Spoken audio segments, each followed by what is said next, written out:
नमस्कार, मैं doctor Ravi Singh master trust से। और आज हम मास्टर ट्रस्ट में अपने क्लाइंटों को क्या सजेशन दे रहे हैं, कहाँ पर ट्रेड आपको लेने चाहिए, उसके बारे में आप लोगों से यहाँ पर चर्चा करता हूँ। फिलहाल निफ्टी, सेंसेक्स और बैंक निफ्टी ये सभी साइडवेज रेंज में हैं। निफ्टी 78 पॉइंट पॉजिटिव है, बैंक निफ्टी 150 पॉइंट पॉजिटिव है और सेंसेक्स भी लगभग 150 पॉइंट पॉजिटिव है। इस समय थीटा डीके अच्छी स्ट्रैटेजी काम कर रही है। कल मैंने आपको थीटा डीके के कुछ ट्रेड बताए थे, जिसमें आपके एट द मनी के कॉल को, दोनों कॉलों को सेल करना, जिसमें मई की एक्सपायरी के 23,550 के कॉल और 550 के पुट आज जो चल रहे हैं वो चल रहे हैं 370 रुपये। कल यही था 450 रुपये। यहाँ पे 80 रुपये आपको मिल रहे हैं, तो कल वाले ट्रेड पे प्रॉफिट बुक कर सकते हैं। अगर कैरी करना है तो इस ट्रेड को यहाँ पर अभी चला सकते हैं, यानी कि इसके जो नेक्स्ट टारगेट है वो 320 का है। और दूसरी तरफ दूर की आउट ऑफ द मनी जो 50 रुपये का प्रीमियम दोनों साइड दे रही, कॉल साइड पे 50 रुपये का प्रीमियम और पुट साइड पे 50 रुपये का प्रीमियम, उन दोनों को यहाँ पर सेल करके चल सकते हैं। तो आप ये ऑप्शन ट्रेड के हिसाब से आप ट्रेडिंग कर सकते हैं। अब बात करते हैं कि क्या ऑप्शन डेटा में कहाँ पर सपोर्ट आ रहा है, रेजिस्टेंस क्या दे रहा है।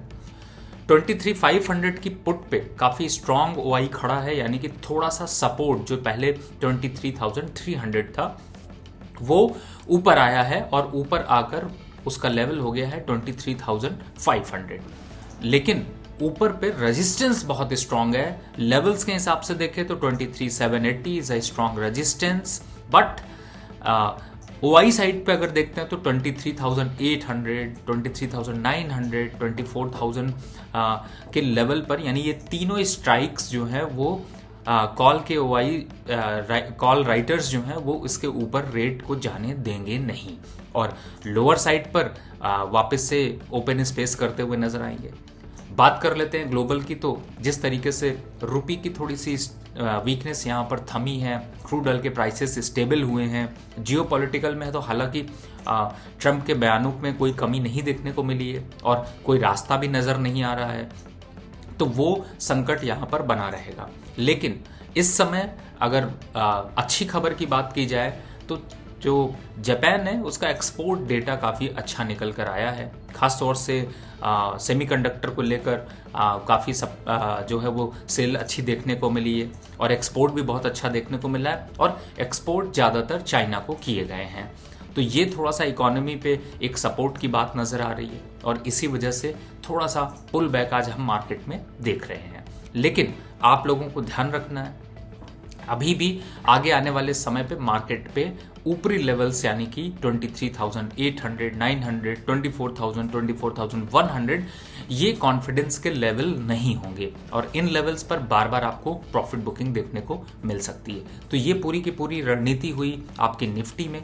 बात करते हैं उन ट्रेड की जहां पर आपको बाय और सेल करना है, और कुछ स्टॉक्स आपको बाय करने हैं, कुछ स्टॉक आपको सेल करने हैं। लॉन्ग टर्म ट्रेड के हिसाब से एक कॉल है ग्राफिट। अब इस स्टॉक को देखें तो यहाँ पर थोड़ा सा एकुमुलेशन देखने को मिल रहा है। 750 टू 753 ये रेट अच्छे हैं, पुल बैक वापस आ जाएगा। ऊपरी लेवल पहले 790 का था, लेकिन वापस से 790 और 800 के लेवल फिर से देखने को मिलेंगे। बने हैं तो बने रहिए, फ्रेश खरीदारी करनी है तो कर सकते हैं। 730 का स्टॉप लॉस यहाँ पर फॉलो करके चलिए। ओवरऑल आज मैंने शुरुआत करी है तो लॉन्ग टर्म के कॉल के हिसाब से ही, लेकिन फिलहाल मार्केट पे क्या ट्रेंड बन रहा है और कौन से स्टॉक थोड़े से अच्छे दिख सकते हैं उसकी बात करते हैं। दूसरा एक है टेलीब्रो ऑटोमोटिव कंपोनेंट का। यहाँ पर अच्छा खासा रेट है, 350 रुपये का भाव चल रहा है। कंसोलिडेशन काफ़ी अच्छी है, डेली चार्ट पर पैटर्न अच्छा है।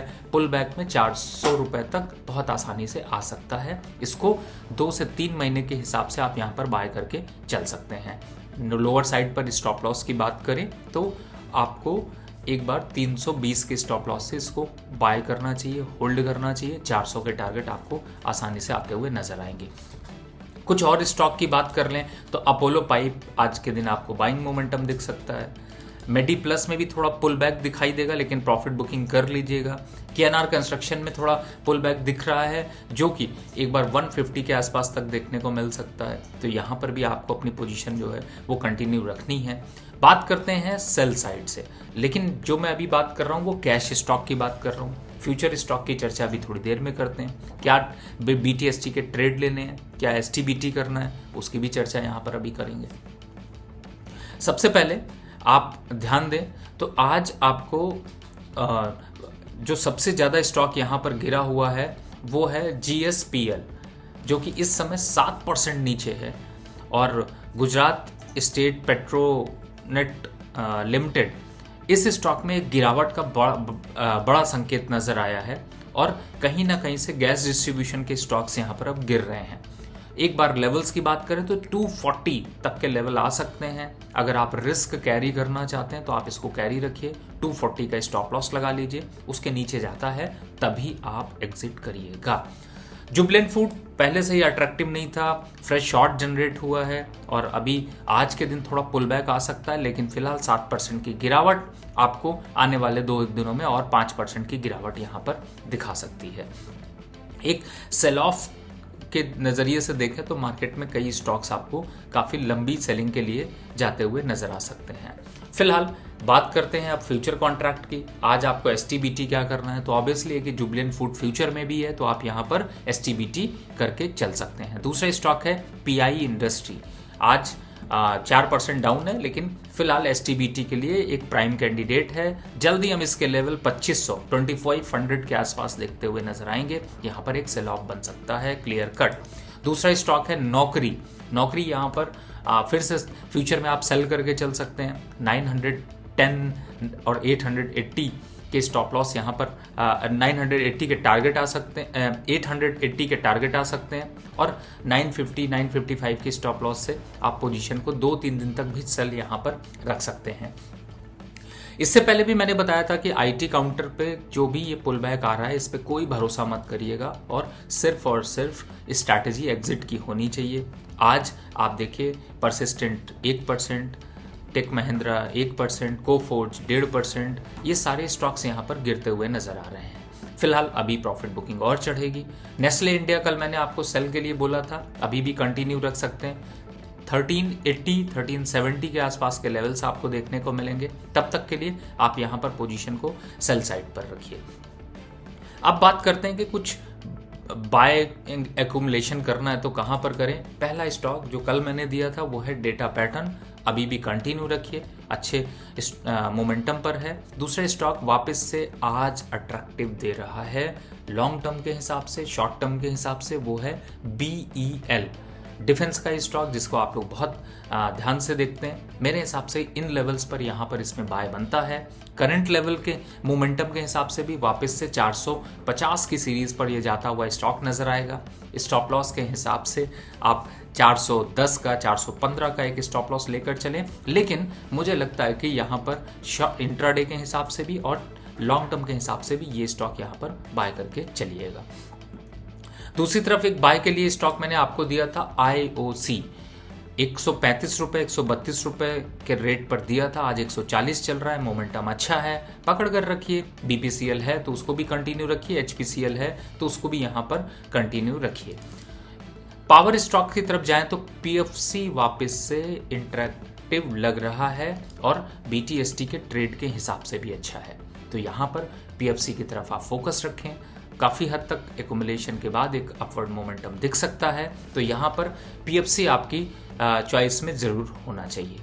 नो ट्रेडिंग जोन पे जो स्टॉक्स हैं उनकी भी थोड़ी सी चर्चा कर लेते हैं, यानी कि जिनमें आपको ना तो पोजीशन बाय की बनानी है, ना तो आपको अभी जस्ट वेट एंड वॉच वाली सिचुएशन में जाना है। IDFC फर्स्ट बैंक बाय है तो बाय रहने दीजिए, अगर नहीं खरीदा है तो वेट कीजिए।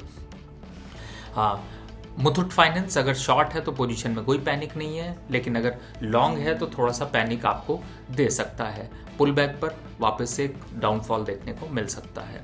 फिलहाल डॉक्टर रेड्डी अच्छा खासा साइडवेज सा ट्रेंड चल रहा है, यहाँ पर भी थोड़ी दूरी बनाकर रखिए। तो ये है आपके ट्रेड, इस हिसाब से आप पोजीशन बना सकते हैं।